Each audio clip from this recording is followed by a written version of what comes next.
Good afternoon, World Congress. How good it is to be together. Thank you. So yesterday we got the news that an abortion doctor had been convicted and is headed to jail. This morning we saw new videos showing more undercover atrocities at Planned Parenthood. So today is a good day to be together.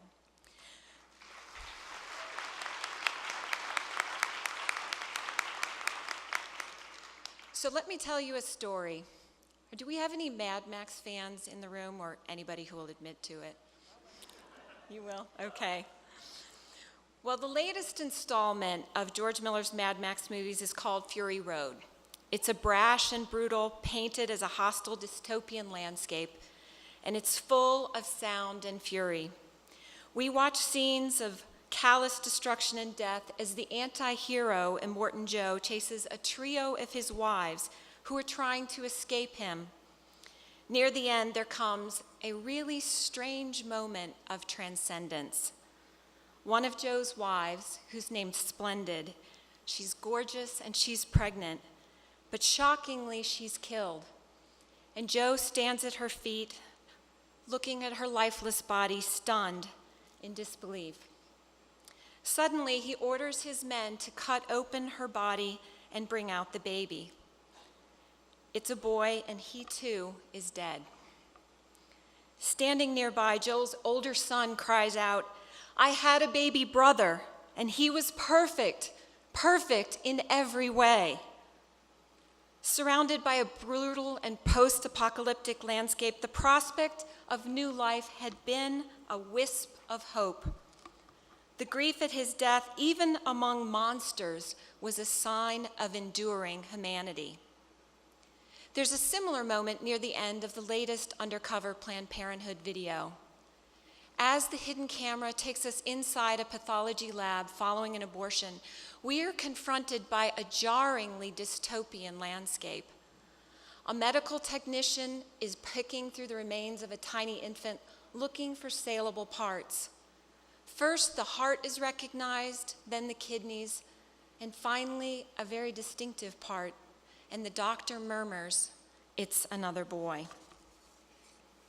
Babies matter. Each individual life speaks to us of love and community and the infinite possibilities that new life brings to the world. At Americans United for Life, I'm really honored to work with a remarkable team of attorneys. We have a formal mission statement which was beautifully expressed by our former board member, who's a hero of mine and perhaps for many of you too as well, the late Father Richard John Newhouse. He once said, "We are working towards a nation where everyone, every person, is welcomed in life and protected in law." But I'd like to begin today with a far less sophisticated rendition of that mission, represented by a poster that I have hanging in my office. It isn't fancy, but it's decidedly cheerful, as a very blue elephant named Horton proclaims, "A person's a person, no matter how small." Well, throughout history, whenever those in power have wanted to assert their dominance and pursue a culture of death, they begin by defining their victims as outside the community of caring, as being beyond human compassion. A person, no matter how small, becomes subhuman or an inferior race or a blob of tissue morally equivalent to a tonsil. So in working to defend the defenseless, to establish justice, we stand in the historic tradition today of heroes like William Wilberforce, Abraham Lincoln, Harriet Tubman, and the nameless thousands who fought against and died fighting slavery. We stand in the historic tradition of Martin Luther King and Rosa Parks and the Civil Rights Movement and Alveda King. This today, love you, Alveda. This today, here, this is the civil rights and social justice battle of our time, because we are fighting for human rights for human beings.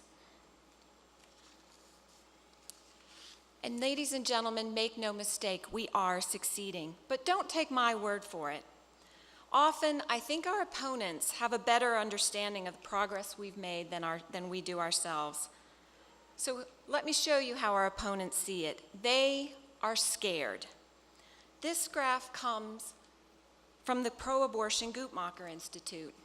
And what they show is that more abortion restrictions have been enacted since the tidal wave election of 2010 than were enacted in the entire previous decade.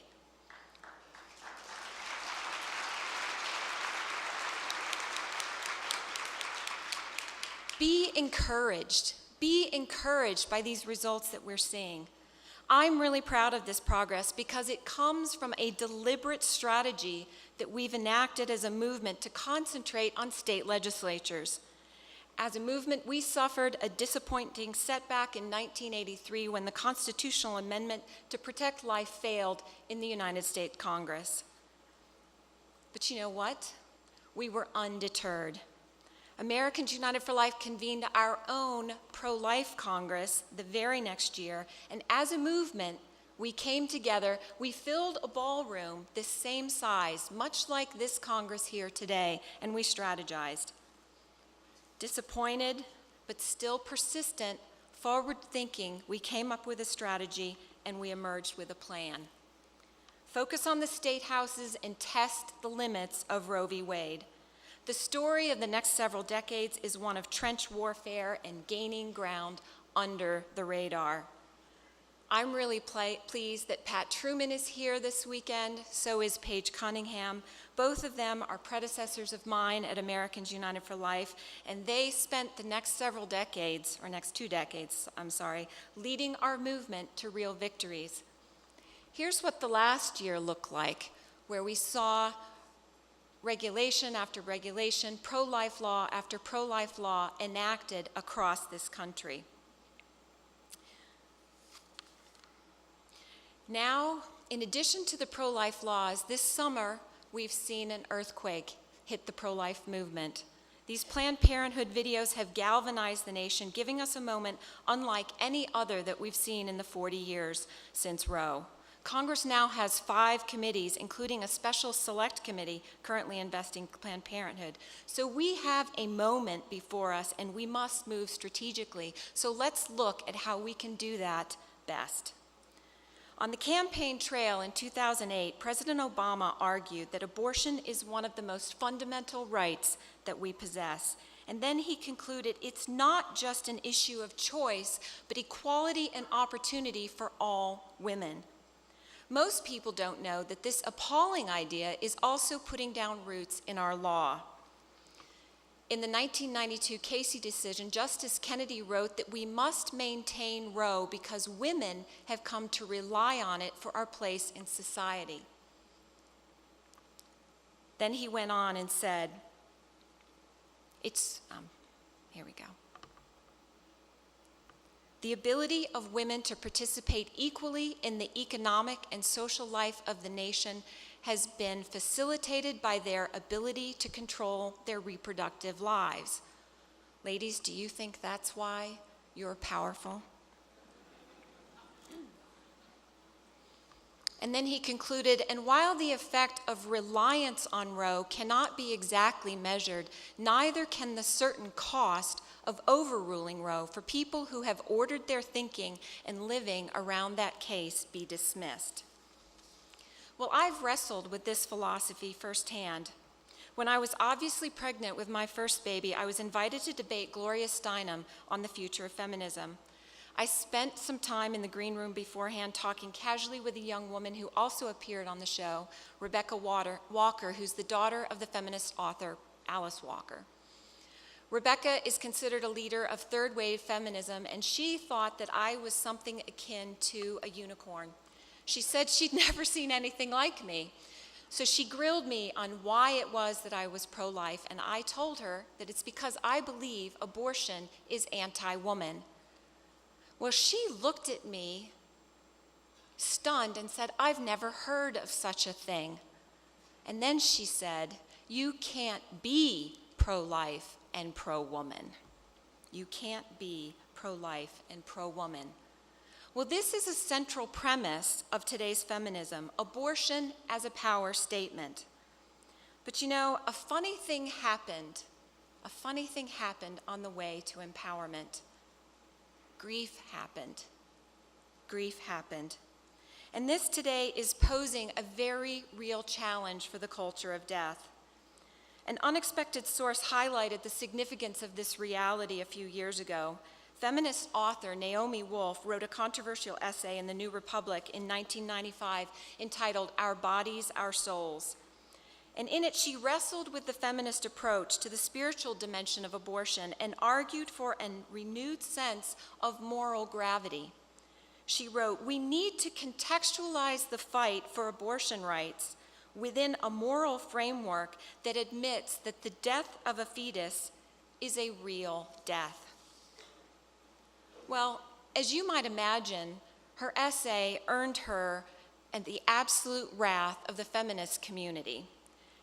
And the denial of the humanity of the unborn has continued without slowing down at all. And as the Planned Parenthood videos attest, if anything, the denial of the humanity of the unborn has only deepened. But avoiding that reality is a tricky prospect. The reality of death is revealed through a grief that cannot be denied. And abortion activists continue to try to find ways to categorize it and cauterize it.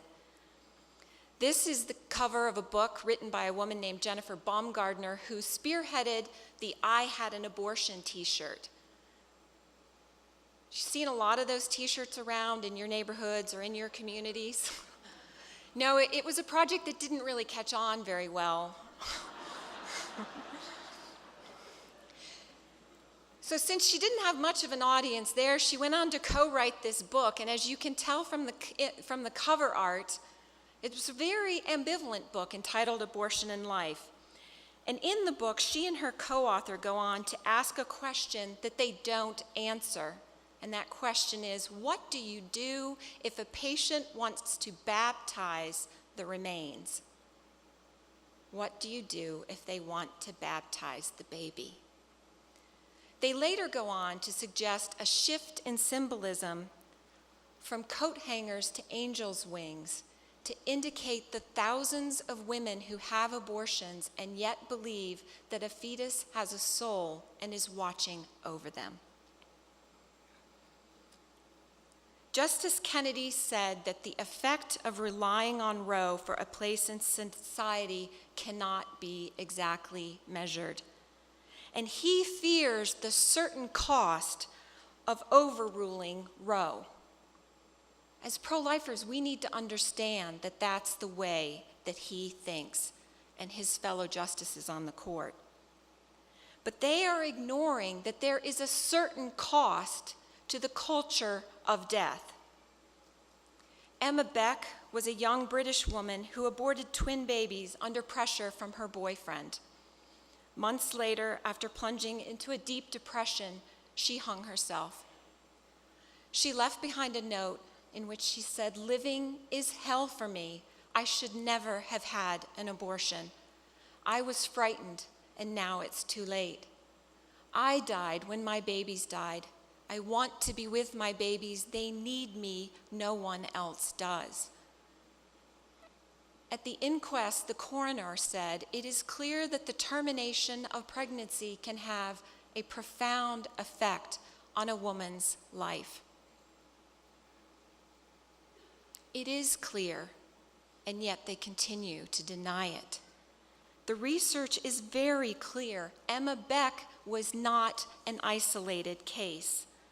Abortion dramatically increases a woman's suicide risk. In fact, 27% of women who aborted reported experiencing suicidal thoughts. Among minors who choose abortion, that percentage goes up to 50%. In fact, abortion should come with a warning label. 1 in 10 women are affected by an immediate complication from abortion, and of those women, 1 in 5 face complications that can be life-threatening.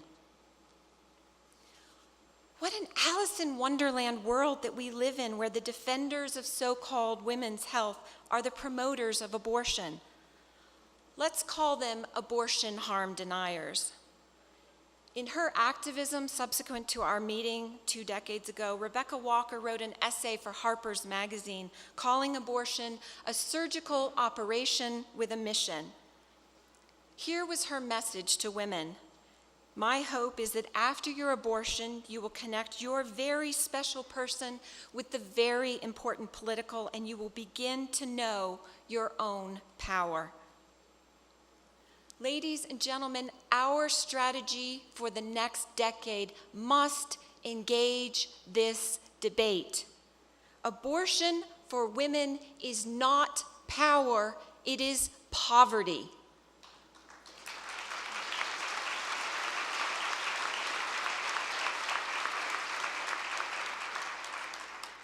And yet, our public voices continue to say otherwise.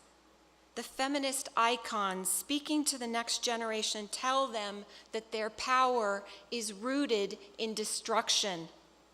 Justice Ruth Bader Ginsburg, who is hailed by the feminist hipsters as the notorious RBG, dissented from the Supreme Court's decision to uphold the ban on partial birth abortion in Gonzalez v. Carhart, writing that women cannot, quote, enjoy equal citizenship stature without abortion on demand.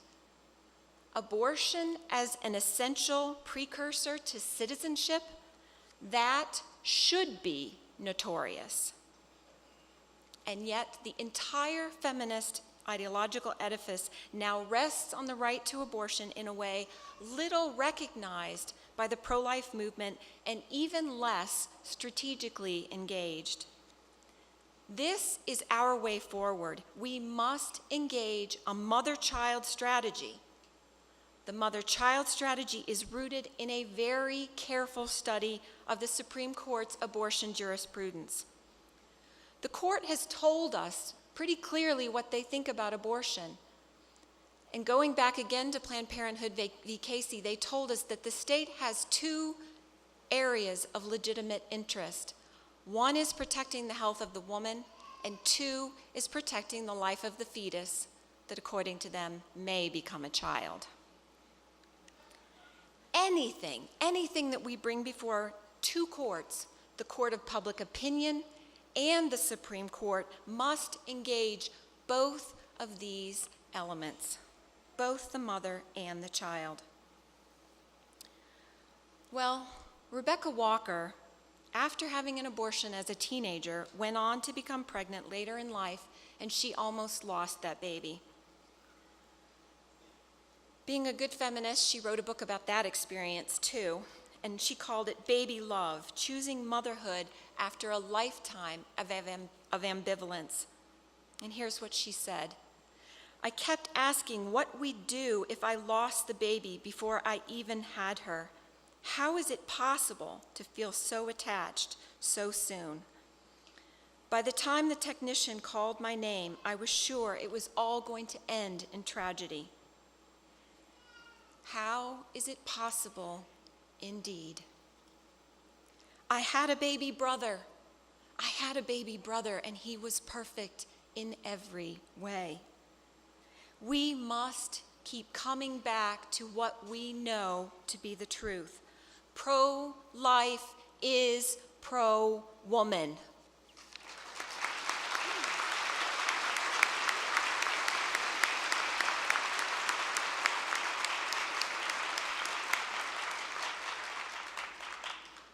A paraphrased quote that is attributed to G.K. Chesterton, who's one of my heroes, tells us, fairy tales are more than true. Not because they tell us that dragons exist, but because they tell us that dragons can be beaten. The culture of death is a dragon that must be beaten.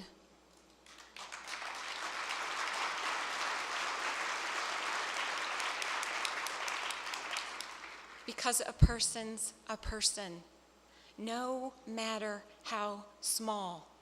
And we will keep working till every person is welcomed in life and protected in law. God bless you for being here today.